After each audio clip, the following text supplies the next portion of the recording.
Olá pessoal, no vídeo de hoje eu vou falar para vocês sobre a primeira fase que a gente tem do Brasil Império, que é conhecido como o Primeiro Reinado, e qual conflito que aconteceu durante esse período que vai marcar todo o Primeiro Reinado, beleza? Então vamos lá, vamos começar. Então, só lembrando o processo de independência do Brasil. A independência do Brasil ela acontece ao longo de um processo que começa em 1808 com o período joanino, com todo o desenvolvimento que acontece aqui no Brasil durante esse período. E quando a Revolução Liberal do Porto chama Dom João VI de volta para Portugal, ele deixa o filho dele, Dom Pedro I, como príncipe regente do Brasil. E você tem a questão do dia do fico, quando ele diz para todo mundo que ele vai ficar aqui no Brasil, e depois numa construção, imaginária, ele vai fazer o grito do Ipiranga, Independência ou Morte, que você tem aqui o quadro, esse é o estudo do Pedro Américo para o quadro, a respeito do grito do Ipiranga. Mas o que precisava mesmo era o reconhecimento de independência do Brasil, ou seja, Portugal precisava reconhecer que o Brasil fosse independente, para isso a gente pagou, e depois a gente tem a consolidação da independência, que é quando Dom Pedro I precisa estabelecer que o Brasil é independente, inclusive para as próprias pessoas do Brasil, que a gente teve províncias que não quiseram que esse processo acontecesse. E o Brasil vai manter uma unidade territorial, que foi diferente do que aconteceu em outros países da América Espanhola.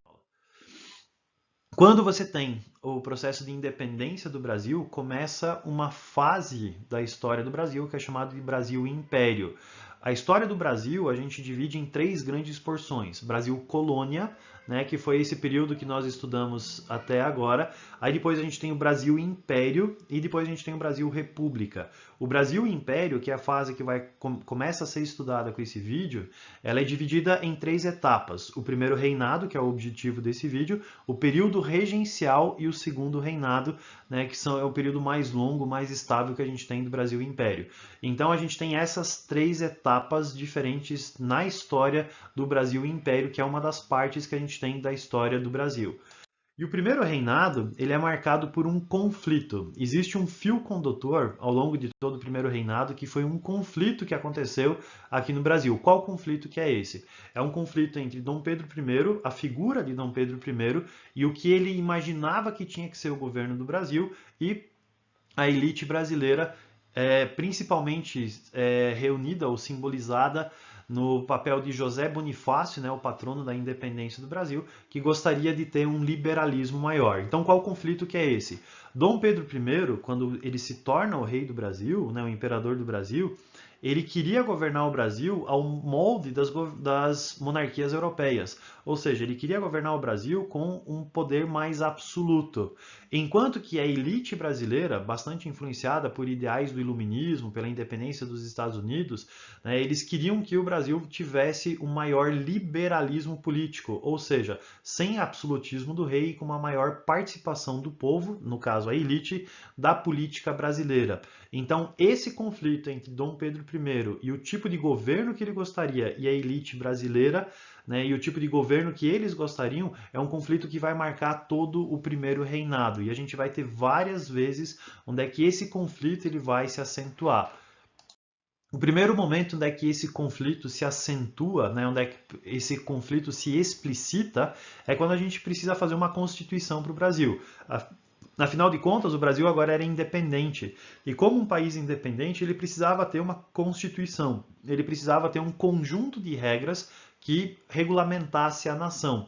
Então, Dom Pedro I convoca uma Assembleia Constituinte, onde é que se reuniriam deputados e senadores para que eles pudessem fazer uma nova Constituição para o Brasil. E quando essa Assembleia é constituída, Dom Pedro I dá o seguinte recado para eles: vocês façam uma Constituição que seja digna do Brasil e de mim.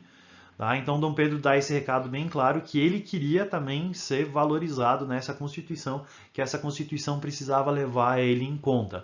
E ao final dos trabalhos dessa Constituição, é apresentado um projeto de Constituição que ficou conhecida como a Constituição da Mandioca. Por que ela recebe esse nome? Uma das características dessa Constituição é que o voto era censitário, ou seja, só podia votar quem tivesse uma determinada renda, só podia votar quem tivesse uma quantidade de dinheiro. Tá? E como naquele tempo a unidade de medida que era utilizada para saber se a pessoa era rica ou não era alqueires de mandioca, ou seja, se você tivesse renda suficiente para comprar 150 alqueires de mandioca, aí você podia ser um eleitor. Se você tivesse quantidade de dinheiro suficiente para comprar 400 alqueires de mandioca, você podia se candidatar a deputado. Se você tivesse dinheiro para comprar 800 alqueires de mandioca, você era um elegível para se tornar senador. Então, esse voto censitário, ele exclui o povo da participação política e estabelece que o poder vai ser exercido da elite para a elite. O problema é que essa Constituição da Mandioca, ela não foi aceita por Dom Pedro. E ele resolve, então, acabar com a Assembleia Constituinte, naquilo que ficou conhecido como a Noite da Agonia, em 1823. Ele acaba com a Assembleia Constituinte, manda acabar com os trabalhos, não aceita essa Constituição da Mandioca. Ele se reúne com um grupo de 10 amigos, 10 juristas portugueses, e ele então institui a Constituição Outorgada de 1824, que foi a primeira Constituição da história do Brasil. Essa Constituição, ela tem algumas características. Primeiro, ela mantém o voto censitário que existia na Constituição da Mandioca, então realmente a elite vai continuar, né, sendo a única que tem participação popular. Mas a principal característica dessa Constituição outorgada é a instituição de um poder chamado poder moderador. Então, o que é esse poder moderador? Uma república normalmente tem 3 poderes: executivo, legislativo e judiciário. O poder moderador seria um quarto poder. Esse quarto poder, ele é exclusivo do imperador, ou seja, só o imperador pode exercer esse poder. E através desse poder, ele pode escolher os cargos do executivo, ele pode dissolver o legislativo e ele pode interferir nas decisões do judiciário. Na prática, o poder moderador dava ao imperador, né, o poder absoluto que ele tanto queria, o que a elite brasileira não vai gostar.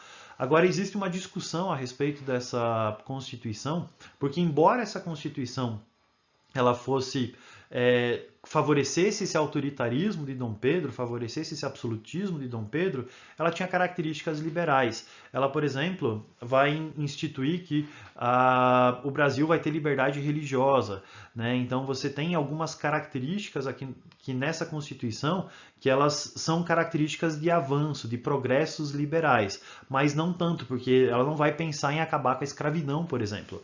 Então você tem nessa Constituição alguns avanços liberais, enquanto que você tem outras coisas que permanecem do antigo regime. Tá? Então essa é uma das características que você tem dessa Constituição. O problema é que essa Constituição ela vai provocar reações aqui no Brasil. E uma das reações foi a Confederação do Equador. A Confederação do Equador foi uma revolta de alguns estados do Nordeste brasileiro, né, que ficam perto da linha do Equador, por isso Confederação do Equador, em 1824. Quando Dom Pedro institui essa Constituição, esses estados se revoltam tanto quanto pela forma como essa Constituição foi feita, outorgada, imposta, quanto pelo conteúdo, né, pelo autoritarismo que estava explícito nessa Constituição. Então, eles vão se revoltar contra Dom Pedro e contra essa Constituição. Dom Pedro vai ter que acabar com essa revolta, contrata de novo os mercenários para acabar com essa revolta, acaba derrotando os revoltosos e manda matar os líderes. O problema é que entre os líderes estava um religioso chamado de Frei Caneca. E os caras que tinham que executar as pessoas não quiseram executar o Frei Caneca, não quiseram enforcar ele, e Dom Pedro falou, ó, você tem que matar esse cara mesmo. Então o Frei Caneca acaba sendo executado, o que vai ser ruim para a imagem de Dom Pedro, porque Dom Pedro agora era visto como alguém autoritário, mas também como um assassino de religiosos, né, por ter mandado matar o Frei Caneca. Uma outra coisa que aconteceu, né, durante esse período no Brasil foi a independência da província Cisplatina. A província Cisplatina, o atual Uruguai, ele foi anexado ao Brasil durante o período joanino. Então, durante o período joanino, Dom João VI vai mandar conquistar algumas terras, como a Guiana Francesa e a província Cisplatina. Só que em 1825 começa uma guerra de independência do Uruguai contra o Brasil. Os argentinos vão buzinar lá nos uruguaios, né, e os uruguaios vão acabar lutando pela sua independência. e Dom Pedro não vai conseguir manter o Uruguai não vai conseguir manter a província cisplatina anexa ao Brasil. Ou seja, Dom Pedro acaba sendo visto como um fraco, como um governante fraco que não conseguiu manter uma porcaria de província lá no sul do Brasil anexa a esse continente, perdendo essa guerra da província cisplatina. Uma outra treta que aconteceu bem grande durante durante o primeiro reinado, foi a respeito da sucessão do trono português. O que aconteceu? Em 1824, o Dom João VI ele acaba morrendo.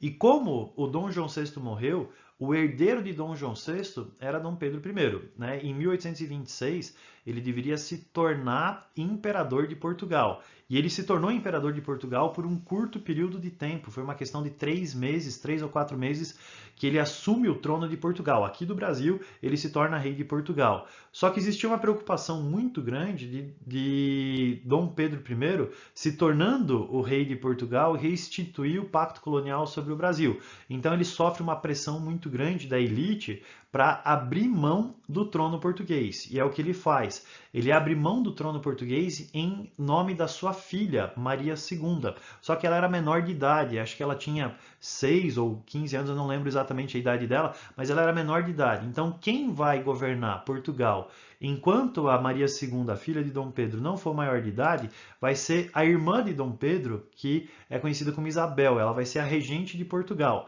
Só que enquanto isso estava sendo preparado, o irmão de Dom Pedro, Miguel I, ele vai dar um golpe de Estado e vai assumir o poder em Portugal, porque ele queria se tornar o rei de Portugal. Então, o que essa novela toda ela causa? Né? O problema que a gente tem aqui é que existia uma preocupação muito grande da elite brasileira com Dom Pedro I voltar para Portugal, assumir o trono de Portugal e reinstituir o pacto colonial.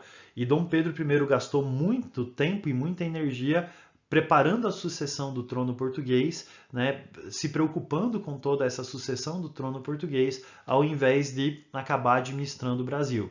Uma outra treta que aconteceu muito grande foi os conflitos amorosos de Dom Pedro I. Dom Pedro I ele era casado com a imperatriz Leopoldina, né, que chegou aqui no Brasil toda apaixonada. Eles casaram por procuração, que é quando você casa sem se conhecer, casa com um pedaço de papel. E ela chegou aqui toda apaixonada e acabou se decepcionando com Dom Pedro I, porque Dom Pedro I era um baita de um mulherengo. Tá? Ele teve um monte, mais um monte mesmo de amantes diferentes. E uma dessas amantes foi a Marquesa de Santos, a Domitília. Ela era casada quando ele conheceu ela, né? Eles dão um jeito de se livrar do marido dela, eles juntos tiveram 5 filhos. Ele foi visitar essa Domitília, né? Quando ele estava voltando de uma visita para Domitília, que ele faz o grito do Ipiranga, e no meio de toda essa situação ele resolve trazer a Domitília para dentro do palácio, para transformar ela numa conselheira da rainha. Ou seja, o cara traz a amante para dentro de casa e ainda dá para ela o cargo de conselheira da esposa dele. Numa festa ele aparece com a amante ao invés de aparecer com a esposa, o que faz com que a mulher dele fique em depressão. Todo mundo fica falando disso, né? Todo mundo fala do Dom Pedro I, mulherengo, essas coisas assim. O pessoal gostava muito da imperatriz Leopoldina, ela acaba morrendo, colocam a culpa nele por causa disso, e tudo isso fez com que a moral de Dom Pedro desse uma baixada muito grande. Tá? Então, os interesses sexuais, ou toda essa atividade sexual de Dom Pedro, ela acabou afetando a moral dele na política aqui no Brasil. Um outro problema que a gente teve foi o assassinato de um jornalista italiano chamado de Libero Badaró. Em 1830, acontece uma série de revoltas na Europa que se chamam de revoltas liberais de 1830, e o eco dessa revolta acontece aqui no Brasil através do Libero Badaró. Né? Ele começa a noticiar essas revoltas que estavam acontecendo lá na Europa e faz um negócio mais ou menos assim: ó, seria bom se acontecesse aqui no Brasil a mesma coisa que aconteceu lá na Europa. Os reis estão perdendo a sua coroa lá, que bom seria se isso acontecesse aqui no Brasil. Só que o Libero Badaró acaba sendo assassinado. Em quem que eles colocam a culpa? Dom Pedro I. Então, Dom Pedro I, né, ele acaba sendo acusado de ser o mandante do assassinato do Libero Badaró. E como a situação dele estava feia, né, como a moral dele estava feia, afinal de contas, ele era visto como um autoritário, assassino de religiosos, fraco por não ter conseguido manter a província cisplatina, toda a questão da amante dele, da questão da esposa dele, toda a questão do Líbero Badaró, como a imagem dele estava muito prejudicada, eles resolveram dar uma melhorada nessa imagem. Ele então foi visitar uma cidade em Minas Gerais chamada Sabará, e ele achou que quando ele chegasse lá, ele ia ser recebido com pompa e com festa, né? Afinal de contas, ele era o rei, e o rei estava indo visitar o povo iria para as ruas ver ele, só que ele foi recebido como se fosse um cortejo fúnebre, né? Então ele foi recebido na cidade como se estava acontecendo um funeral, e quem era o morto que estava desfilando pela cidade era o próprio Dom Pedro, né? Ele fica muito chateado com isso. Quando ele vai voltar para o Rio de Janeiro, os portugueses que apoiavam Dom Pedro, eles resolvem fazer uma baita de uma festa de recepção para ele, né? Uma grande festa de recepção para Dom Pedro, né? Hashtag mito, né? Você é o nosso herói, né? Você é o nosso capitão, um monte de coisa assim. E os brasileiros que eram contra Dom Pedro, né? Ficaram lá gritando contra o Dom Pedro, fora Dom Pedro, ele não, hashtag ele não. E começou esse conflito todo acontecer entre os portugueses que apoiavam Dom Pedro e os brasileiros que não queriam Dom Pedro. E entre esses dois grupos a gente vai ter um conflito, né, que ficou conhecido como a Noite das Garrafadas. E quando Dom Pedro, né, começa a perder toda essa governabilidade, perde o apoio do exército, perde o apoio dos políticos, perde o apoio da população e vê que não tem mais condição de governar aqui no Brasil, ele toma uma decisão radical. Em 1831, ele decide entregar sua carta de abdicação do Brasil, ou seja, eu não quero mais governar o Brasil, eu abro mão de ser o governante do Brasil e volta para Portugal.